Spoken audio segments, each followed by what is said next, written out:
Welcome to the Invincible Innovation Show, the podcast for changemakers. Each week, I talk to the most fascinating entrepreneurs and innovation leaders about innovation, strategy, and design.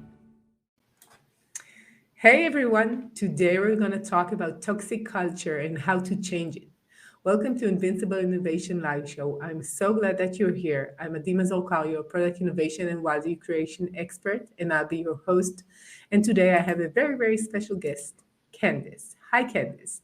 Hi, Addie. Glad to be here. Happy New Year. Happy New Year. We're like in the second day of 2023. Wow. Yeah.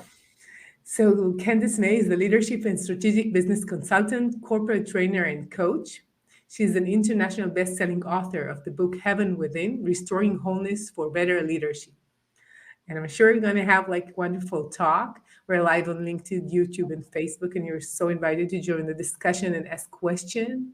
And before we start, I just want you to define what is toxic culture or toxic leadership. What does that mean that we have a workplace which is toxic? Yeah. Well, toxic meaning it's harmful, right? It's not healthy. It's unproductive as far as in bringing in innovative ideas. What are the symptoms? Usually, if we talk about symptoms, that's what people can relate to. If we're seeing a lot of silos, departments and teams working in silos rather than connecting and working with other departments and really making sure that workflow is consistent and not repetitive. If we see internal conflict constantly, that's an issue, right? Because that causes delays in product delivery or services. When we see bullying, right? That's quite obvious, right? Maybe there's a supervisor who's bullying their staff. But the tricky one about that is not everyone in large companies are always aware of that, right? Because that oftentimes that leader who may be a bully may or may not be aware that they're a bully. And second, how they engage with the management above them may be different than how they're relating to the people who I guess that's true for sure. Yeah. That they will relate differently to someone who's below them than for someone who's in the management level. Yeah. So we want to bring awareness to everyone, right? We want to bring awareness to those people who are in leadership. Are you really leading? Are you managing? Are you micromanaging to a degree that's harmful, right? Are you open to hearing the feedback from your staff, from the people who are doing the work? They might have better ways of finding solutions. Are you listening to them?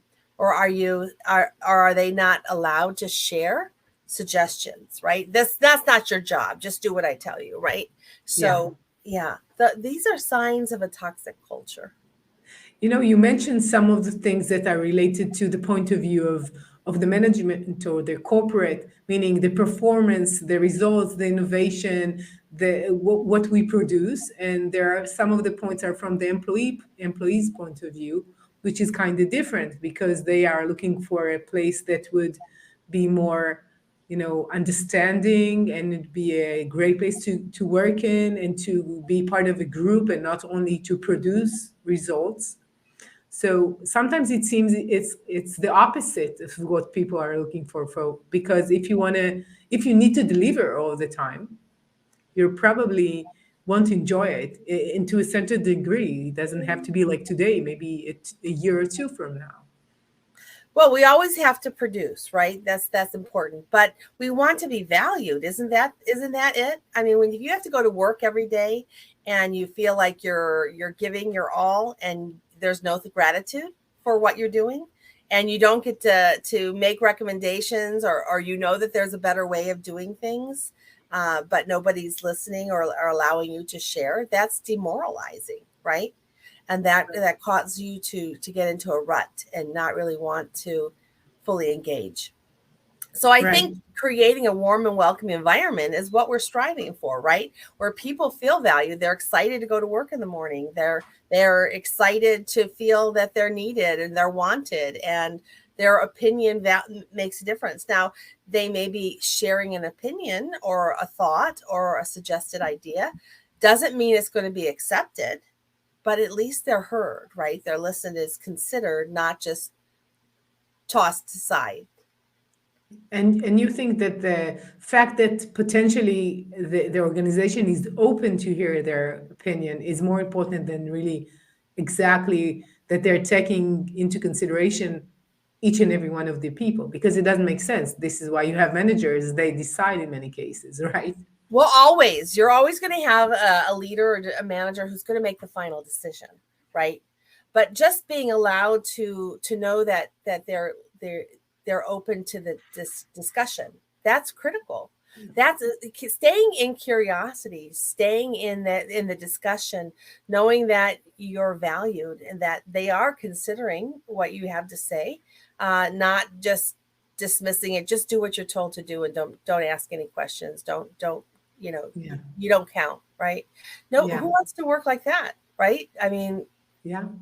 yeah. But would it depend on the type of organization? Yes. Let's say in some cases you do need to do whatever you're Absolutely. told, right? Yeah, absolutely. You're absolutely right.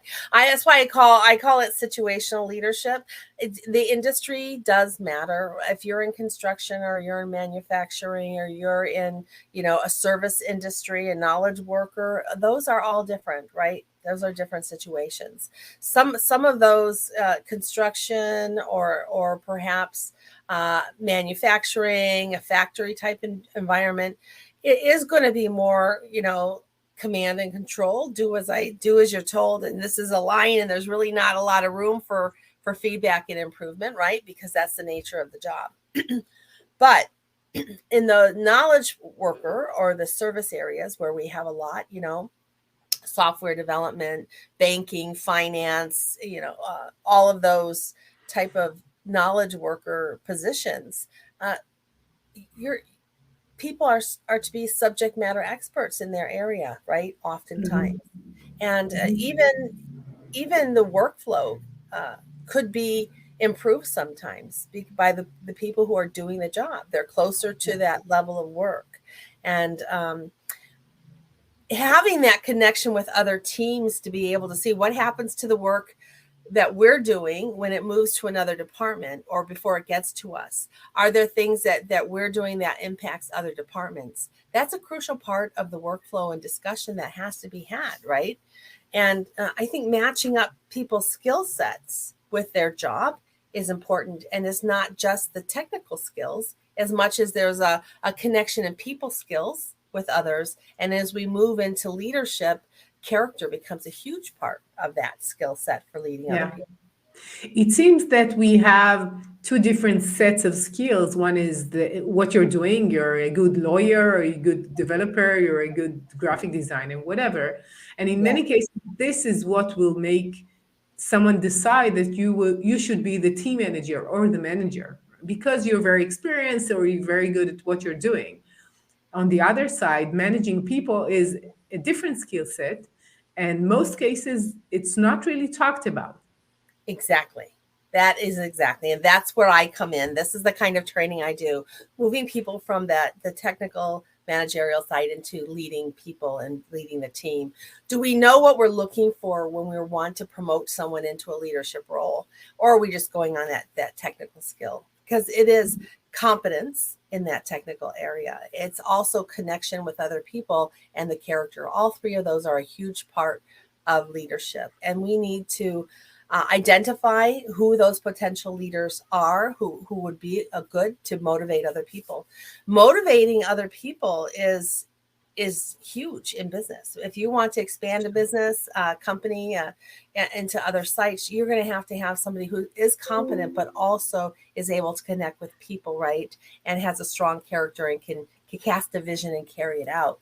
And if you're not building those people internally in your team, you're missing out, because when you're ready to burst into a new office or a new location, a new market area, you've got to have people in place to step in. And if you're not preparing them today, you're going to stunt your own growth. But wouldn't you say that some of these characteristics are something that people are more talented in understanding, in communication, in collaborating with people, in motivating people? So how could you teach someone who is very, I know, I would say close-minded, maybe that's the word, to be that way with other people?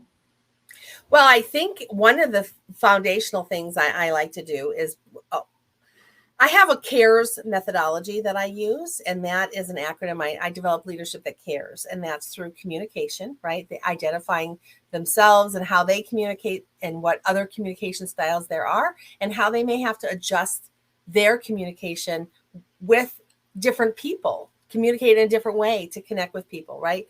And then there's that attitude. What is their attitude and how they're seeing themselves and how they see other people? There's that element of respect. Do you see people for as a 10, that they're going to perform as a 10? And then if they disappoint you, they come down the scale? Or do you say you're a 0 and you have to earn your way up to becoming a 10, right? Two Yeah. completely different ways of interacting with people and seeing people. And people often rise to the level that you see them, right? And then we have, that was CA, we have R, that's relationship and retention of your employees. If you have a lot of turnover, that's another sign of a toxic culture. Or if you have a lot of people out on stress, if you were to ask the HR department to run your reports and how many people are on medical leave, right? Those are signs of toxic culture. So if you can develop those relationships around you. That's what I teach. How do you develop those relationships? How do you engage your team? How do you build curiosity and contribution, right? And how do you retain your employees? How do you can't train everyone at a deep level, but we certainly can nurture everyone. And then we can develop the team members in incremental steps. And those who are potential leaders, we can go deeper into developing their leadership style, embracing them and how to delegate and embrace, how to coach employees on growth. Oftentimes we're asked to give performance evaluations of our staff, right? Right. But then we have a problem with their performance. And oftentimes we'll say, you've got a problem, fix it. And that's it. That's all we give them. Yeah. Yeah. Well, if it's a blind spot or they don't know how to fix it, that creates a problem. We're not setting them up to win. We're not setting the company up to win. So learning how to coach your employees for growth, how to put in place some plans of developing them, hiring someone like me who can come in and bridge the gap for those challenged areas, right? Those are important. And then all of that boils down to emotional intelligence, equipping your team with emotional intelligence. And that's 4 areas, right? That's self-awareness, right? Knowing what's going on in you and what you're thinking and capturing your thoughts and walking through all of that. And self-regulation. Oftentimes, if we're not kind of aware of what's happened in our life and what's gone on with us, someone can come along with a certain personality style and trigger us, right? And we can get angry and have an outburst, or we can just treat people badly. And we don't realize we're always doing it. Sometimes it's a blind spot, right? It's just a reaction. Our body holds the history and responds accordingly to events that simulate something we've gone through. And so that's where we have to become more aware. So when you get into leadership, digging into your personal growth is important to be the best leader that you can be. Again, that's why I wrote the book, Heaven Within, Restoring Wholeness for Better Leadership, right? Because that is all about healing, self-awareness, and finding those things, that the patterns in your life. Yeah. Through those. And it seems like emotional intelligence is something that most people would regard it as first you were born with it, or you elaborate that, but they will not connect it to their business or to leadership in a whole. They would say, okay, leadership needs to understand finance. They need to understand what their subject of matter is.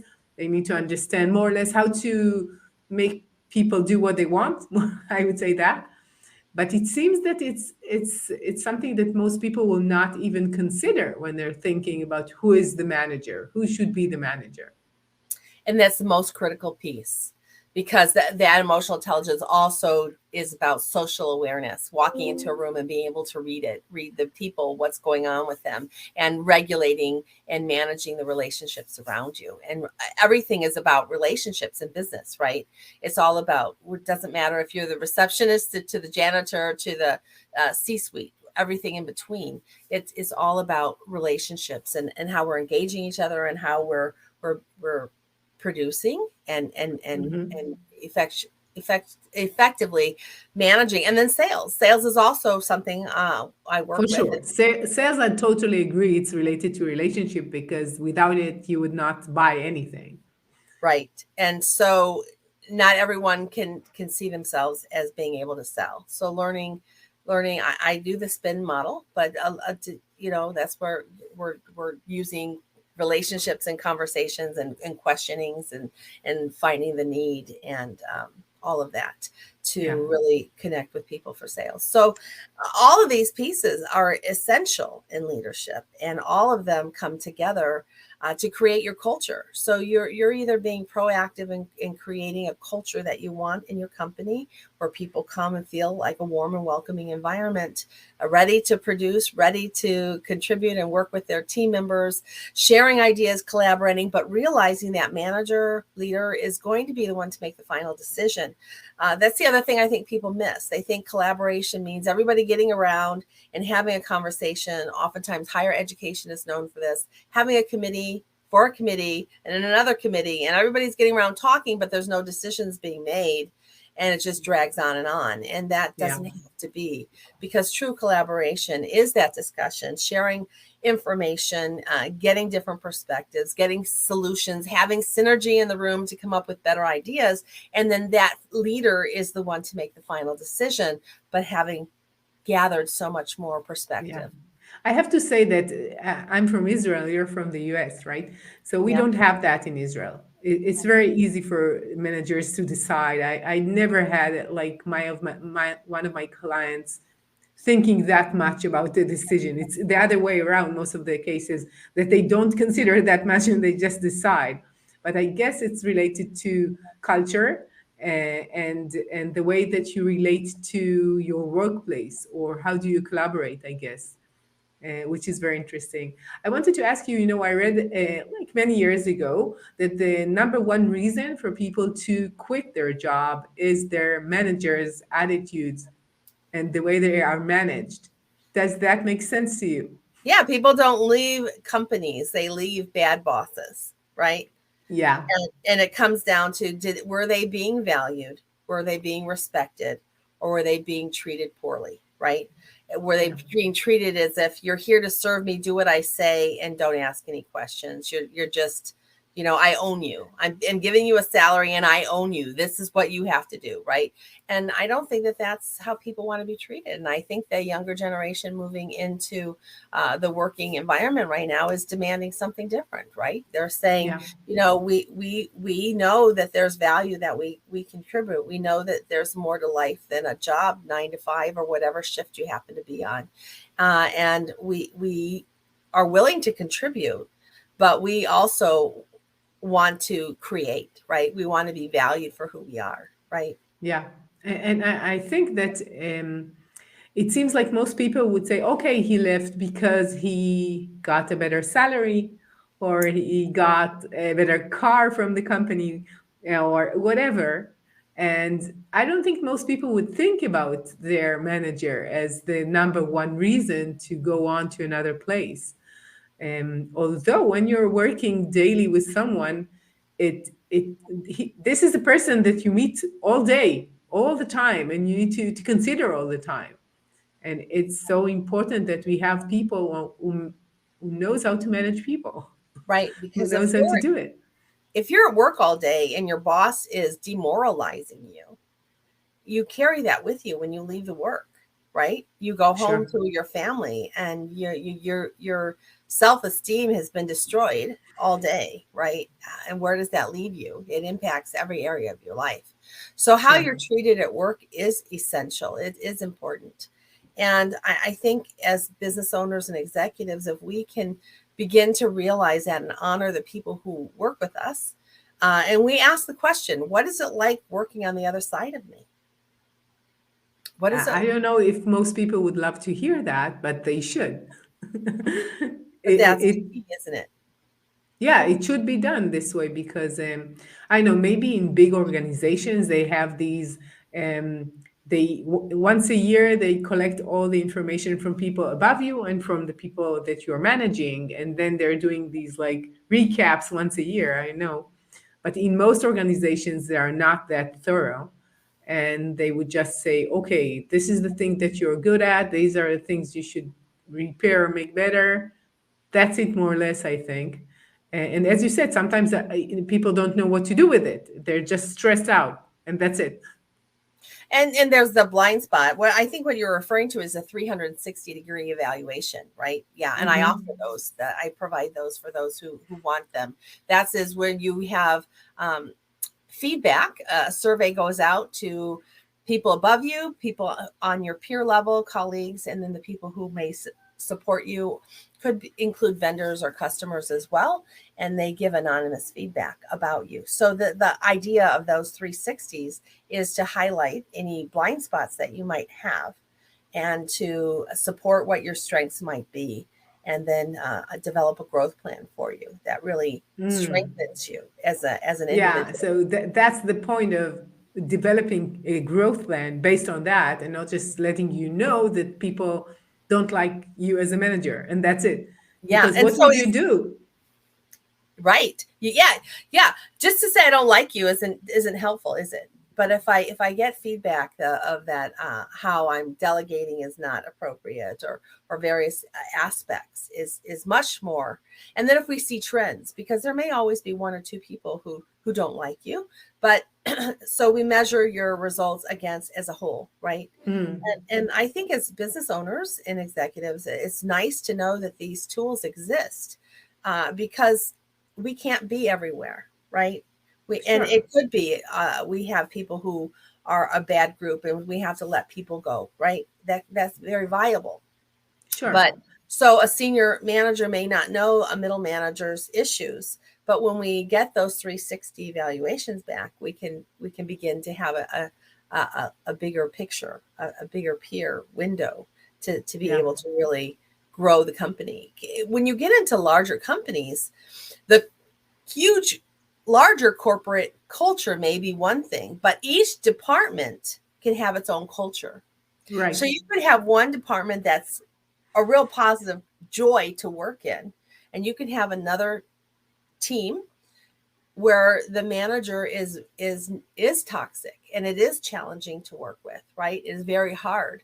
And so if Yeah, you're a senior manager up here, a C-suite, for you to be in tune with all of those, it may be hard for you to know. But there yeah, are tools that we can use to yeah, discover these things and address them is yeah. important. For me, it seems that there are some people who have this very good energy that Yeah, they could take an energy and convey to others. I don't know if the energy is the right word, but you it's a feel great word. happy to be with them. You Yeah, feel that you're content to collaborate with them. And yeah, it doesn't matter how good they are in what they're doing, but they do understand the dynamics between people. They understand what should be done. They could go to take something from very high level and to put it on the ground. It's just, you could just understand what they need, and it's all very flowing. That's what makes sense, because I have not been an employee for, I think, almost 20 years. So I don't really remember, but I have lots of clients and I see how they collaborate together. And some of these managers, they might be not like the best. I work mainly in high tech, so they might be not the best in developing or in the specific thing they need to do, but they know how to work with all these people who might be smarter than them, to get the best out of them. yeah. That's essential. That's the emotional intelligence, that those people have a strong emotional intelligence. And I love the word energy, because we all have energy and aura around us that goes into a room even before we're there. It walks in before us, and Yeah. either it's engaging and upbeat and people enjoy us and want to be around us, or it's, oh no, here they come, let's run the other way, right? And Yeah. That's a problem. If your working environment, Yeah, there, it oh is. no, here comes Robert. Let's run the other way. He's not going to be, Yeah. And what do you think? How would you take like this energy and describe it into words that what does that mean for someone to have this good energy when they go into the room and everybody wants to collaborate with them? Well, that is it. It is an energy, and I think that's part of self-awareness, being able to Mm, attune into what is the energy we carry about us and how do we manage that energy. And I do have that skill set to teach that to someone, right? To identify mhm, what is that aura, what and how are you focusing your energy. I know for me, I can have uncontained energy easily, just out there, and then it can overwhelm people because it's too. So I have to focus on managing that energy and pulling it inward to center me. And then once mhm. I'm centered, I can connect much better with people. They're fully engaged and fully not feeling overwhelmed, right? And then there's other people you might meet who their energy is diffused. You don't even see them. They're like a wallflower. You go to Yeah, talk, you don't even see them. And they may be the person who's frustrated because they keep trying to talk and nobody's listening. They get spoken over, right? That's a yeah, diffused energy, and learning how to manage that energy so that you can be seen and heard is essential, right? yeah. Yeah. And do you think it's related to being extrovert or introvert, or it's not related as you see it? Yeah. The energy is in and of itself how you manage it, right? Mm, So I think whether you're introverted or extroverted, knowing how to manage your energy to be seen and heard is mm, powerful, right? To yeah, have that presence. yeah. So tell us, what is holistic approach to executive coaching? What it's I want to say like heaven within and holistic is words that you usually don't use in a business context. You use it like a spiritual context. So how do you do this connection? And Oh, energy is that's a another great one. question. Heaven within and energy. Yes, that's true. I do believe that we're spiritual beings first and foremost, and we have a body that we happen to contain our spirit and our energy, and that these are very real places of connection. And I think what I like working with is to help people align their values with their work, to become self-aware, to identify what their values are, and for their workplace, what is the values that we have in the workplace, and are we in alignment?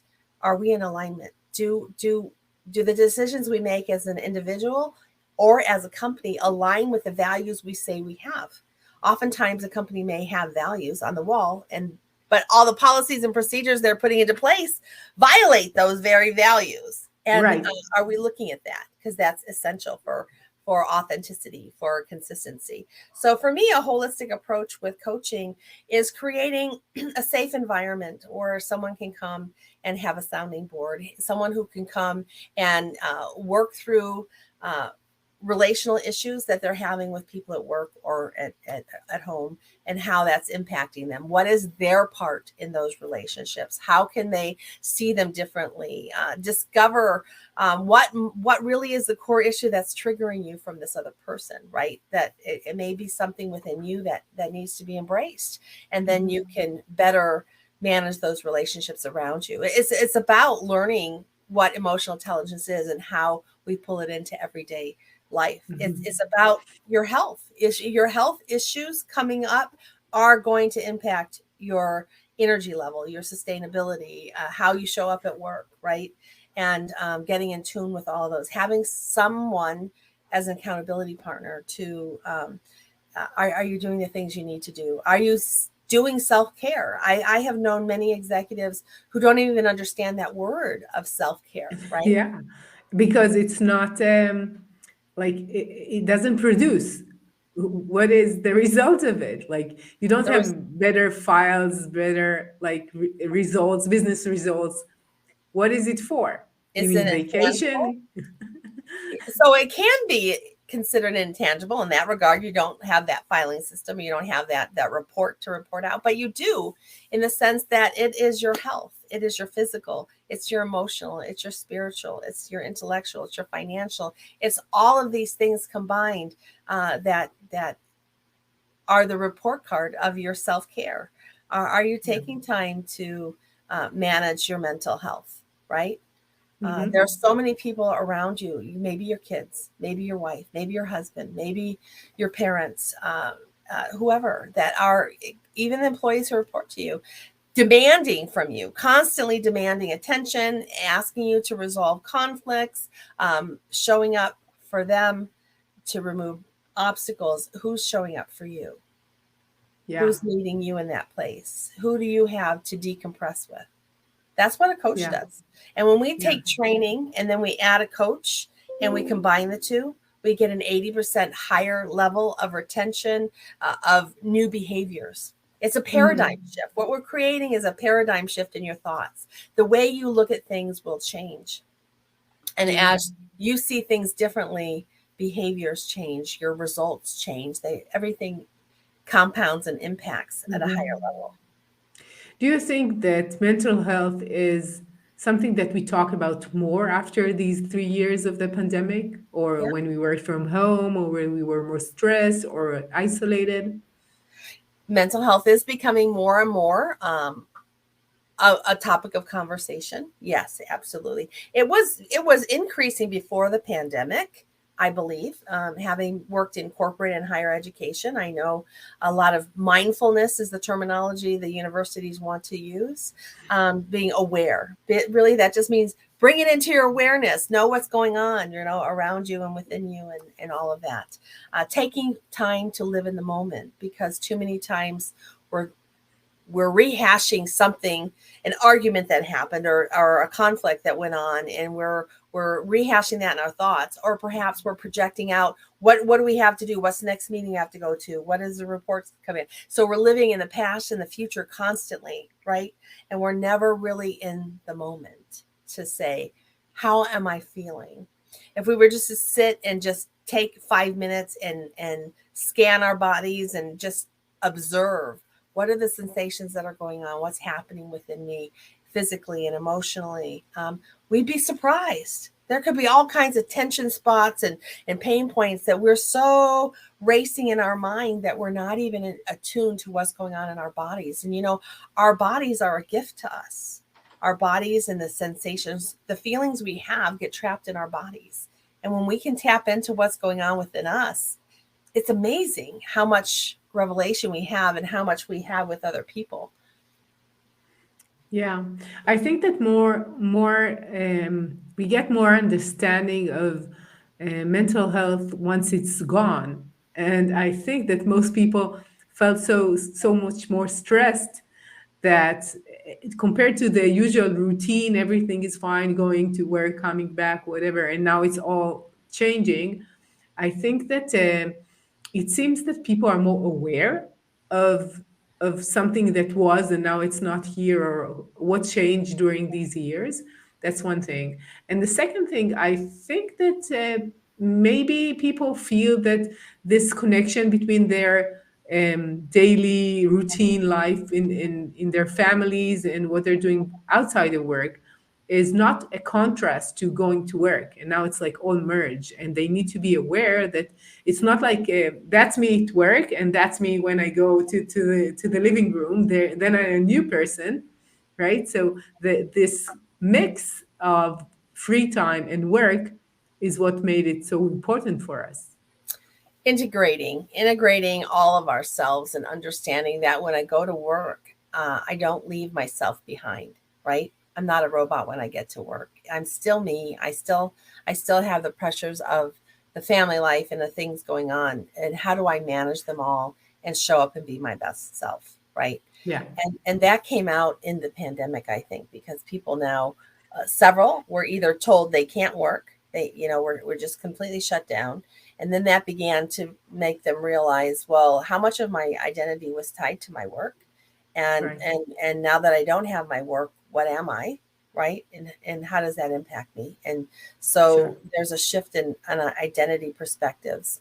Sometimes that caused a lot of depression, maybe anger was coming out. So there was a lot of domestic violence increase during the pandemic because people were locked in, and then their sense of contribution could have been impacted, and fear arose, like what am I going to do for income and pay and all of these things. And so they were unable to self-regulate themselves, and that's what emotional intelligence does. It helps us to regulate, understand what's going on inside of us, and how do I manage that in an acceptable way.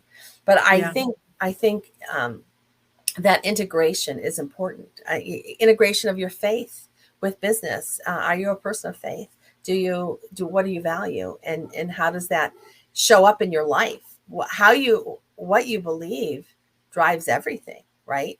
And it should be driving positive relationships, and how that shows up in work, right? I'm not talking about religion and pushing religion. I'm talking about authentic care for and respect for other people, right?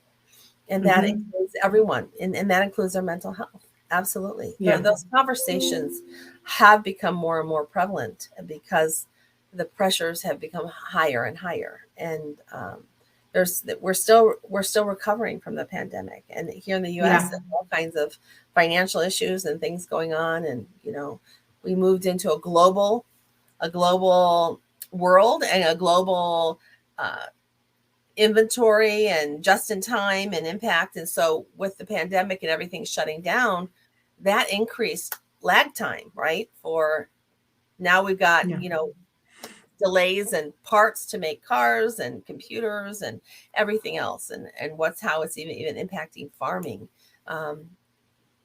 So I think everything is in flux right now. Is there value in coming back to a more nuclear supply chain, right, rather than global, right? What are the advantages of, like, for food, we want to buy local, right? Farm to table is a big topic, right? Get those fruits and vegetables as local as possible. Sure, there's some things we want to bring in global because it gives us more variety, but all the things have to be are in the process of being looked at and reanalyzed, and what makes sense and doesn't make sense. And do we have local supply and distance supply? Because maybe distance is cheaper in the long run in some regards, but then other times we need that local supply so that we can have them in case of another crisis. Yeah. When you're coaching leaders, do you hear different things that they are bothered with today compared to a few years back?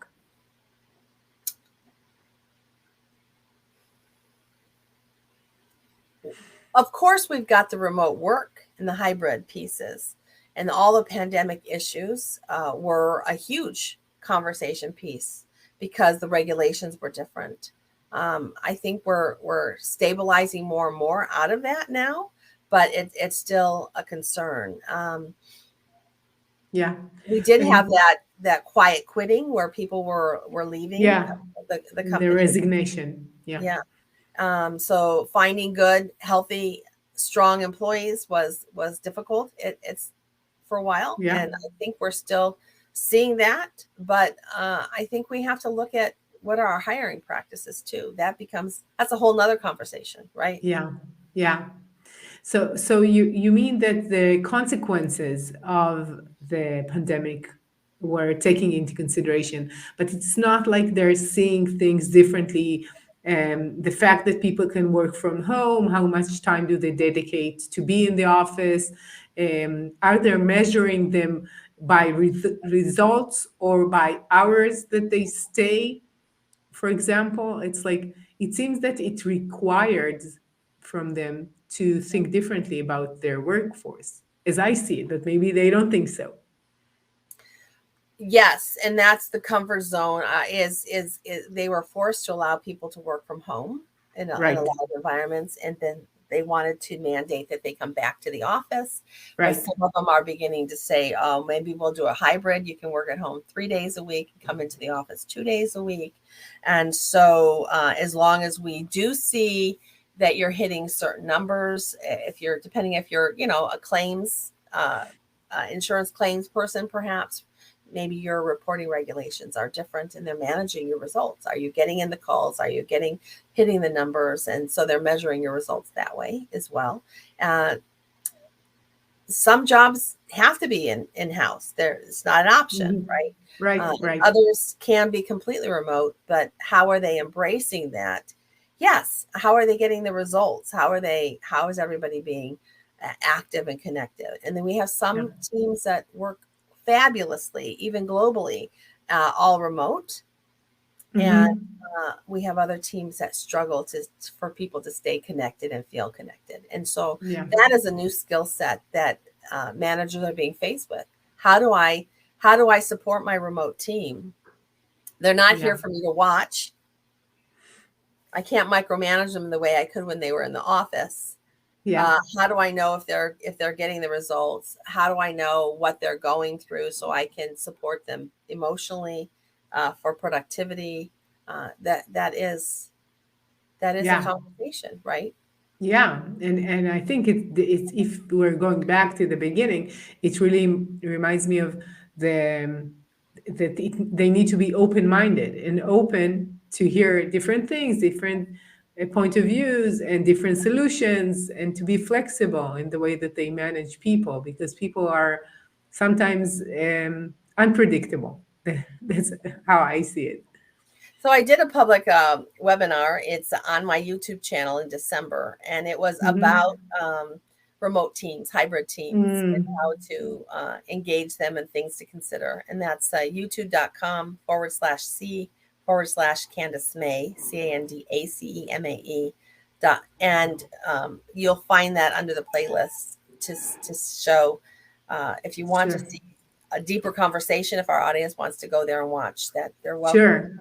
I'll go and listen to it. Okay, so before we finalize, I have my final question. What's your number one tip for leaders today? My number one tip for leaders is you need to grow yourself, right? You need to really connect with yourself and grow yourself for your company to grow, for your team to grow. So don't dismiss your growth. What are you doing daily, weekly, monthly, right, for yourself? How are you self-care, managing yourself? What are you doing to become a better connector with people? Your personal skills, your people skills. Are you developing your communication skills? Are you building your character? Do you stop to think about your character? Do you stop to think about what your values are and how are those values showing up every day? Or are you living in a compartmentalized life? Yeah. Wow, that sounds really interesting and insightful. So where could people hear more about your work and to contact you? My website is Candace Mae. That's with an A, CANDACE Mae, MAE.com. And there you'll find all about me, about my services that I offer. I have some leadership programs that I offer for training and for executives and leaders with teams. I love to work with women in leadership. If you're looking to advance your career rather than a team, but you want some personal coaching, I offer that as well. Yeah. So maybe next time we'll talk about women and leadership. I think it could be a whole episode about that. Absolutely. And you can find more about my book on my website as well. There's a tab, speaker, author, and keynote speaker, I believe, and you'll find the book all about that and can get a free chapter, and there's a complimentary workbook that goes with it. So lots of resources for you. Yeah, and the book is called Heaven Within, Restoring Wholeness for Better Leadership. So that's the name of the book. So thank you, Candace, for this talk. I really enjoyed talking to you, and I hope our ways will cross again in the future.